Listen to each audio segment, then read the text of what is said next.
नमस्कार, मी बोलते नंदिनी अंकोलेकर। मी आज तुम्हाला दाखवणार आहे एकदम चटपटीत छानपैकी फ्रेश छोले मसाला। चला तर बघूया आपण त्याच्यासाठी काय काय साहित्य लागतं ते। छोले मसाला करण्यासाठी लागणारं साहित्य हे 2 टेबलस्पून धणे घेतलेले आहेत, 3 टेबलस्पून जिरे आहे, 1 टेबलस्पून ओवा, 1 जावित्री म्हणतात त्याला, जायपत्री म्हणतात, 4 मसाला वेलची घेतलेली आहेत, 1 टेबलस्पून बडीशेप आहे, 10 ते 12 लवंग घेतले आहेत मी, 3 टेबलस्पून कस्तुरी मेथी घेतलेली आहे, 4 ते 5 तेजपत्ताची पानं घेतली आहे आणि 4 टेबलस्पून डाळिंबाचे सुकवलेले म्हणजे अनारदाना म्हणतात त्याला, अनारदाना घेतलेला आहे। आता त्याला बाकीचे साहित्य लागणार आहे। पावडर मसाले लागणार आहे पाव कप, या कपाने मी मोजून घेतलेले आहे। पाव कप मिरचीची powder, 3 tablespoon ginger powder, 1 tablespoon आमचूर पावडर, 1 टेबलस्पून मीठ आणि हे सगळे हा मापाने मोजून घेतलेलं आहे। आता आपण पहिल्यांदा हे सगळे मसाले भाजायचे। तसं भाजायचे म्हणजे खूप भाजायचे नाही, फक्त त्याच्यातला ओलसरपणा किंवा दमटपणा जो असतो तो निघून जायला पाहिजे आणि त्याच्यामुळे आपला मसाला चांगला टिकतो। इवन अनारदाना सुद्धा आपण थोडासा भाजायचा, त्यांनी काही मसाला खराब होत नाही। माझ्याकडे तरी अजूनपर्यंत खराब नाही झालाय, पण तुम्हाला असं वाटलं तर तुम्ही फ्रीजमध्ये ठेवू शकता। चला आता आपण हे मसाले भाजायला। आता पहिल्यांदा मी धणे टाकते। हे धणे आहेत 2 टेबल धणे भाजायला घेतले आहे। हे 2 टेबलस्पून धणे आहेत।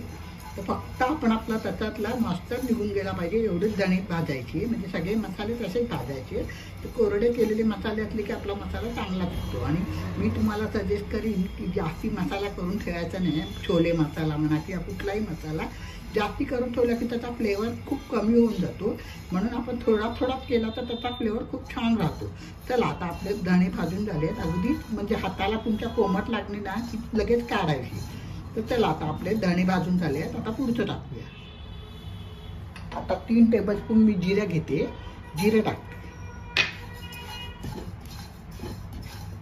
जिरे पण आपण भाजायला, जिरे पण चांगलं आता भाजला गेलंय।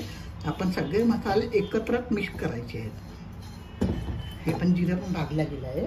आता मी या भांड्यामध्ये जिरे टाकते। आता आपण ओवा भाजायला घेऊया आणि बडीशेप घेऊया। हा माझा घरी आपण दरवेळेला मसाले करतो, आपल्याला शुद्धतेची चांगली गॅरंटी असते। बाहेरून आणणारे मसाले त्याच्यामध्ये मिक्स असू शकतं, काही असू शकतं, त्याच्यामुळे शक्यतो तुम्ही घरी करण्याचा प्रयत्न करा। माझ्या चॅनलवर नवीन असाल तर सबस्क्राईब करा, लाईक करा, शेअर करा, मित्रमैत्रिणींना शेअर करा, नातेवाईकांना शेअर करा। आणि मी तुम्हाला याचे छोले पण दाखवीन। एक ऑलरेडी रेसिपी मी छोल्याची टाकलेली आहे, ढाबा स्टाईल छोले, त्याच्यातसुद्धा मी हाच मसाला वापरला आहे। आणि अजून दुसऱ्या पद्धतीचे मी छोले आता लवकरच अपलोड करीन, तेव्हा तुम्ही त्या आठवणीने बघा। हे पण झालं आपलं। आता बाकीचे गरम मसाले टाकते। आता जावेत्री टाकते, वेलची टाकते, लवंग टाकते, ते पण आपण गरम होऊ देऊ चांगले।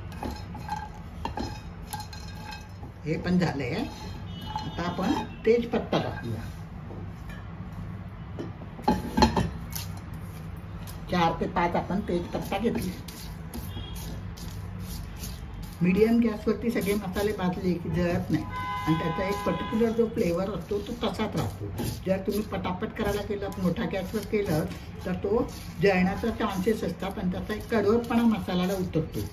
त्याच्यामुळे मीडियम गॅसवरती करा, तिकडनं गॅस सोडायचा नाही, हातात आपण सतत चमचा घेऊन ढवळत राहायचं। आता हा तेजपत्ता पण झाला आहे आपला। आता आपण कस्तुरी मेथी टाकूया। त्याला तर एकदमच गॅस बारीक ठेवायचा, कारण ती सुकलेली असते, त्याच्यामुळे पटकन जळते। मी पॅनमध्ये गॅस एकदम बारीक ठेवला आहे।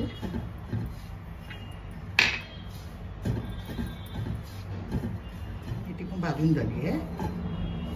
आता अनारदाना टाकायचा। हे अनारदाना म्हणजे आपलं डाळिंब असतं, ते आपण उन्हामध्ये सुकवायचं आणि फ्रीजमध्ये भरून ठेवायचं, म्हणजे अनारदाना तयार होईल।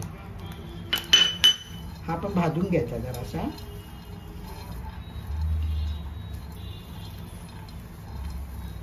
अनारदाना पण भाजून झाला आहे। आता त्याच्यातच हे सगळे आपण भाजलेले मसाले एकत्र करून गॅस बंद करायचा, म्हणजे ते सगळे मिक्स व्हायला पण बरं पडतं आणि मिक्सरला लावायला पण आपल्याला वरखाली करावं लागत नाही। तर आपण सगळं आता हे मिक्स करायचं। मी गॅस बंद करते आणि थोडं कोमट झाल्यानंतर मिक्सरला लावायचे.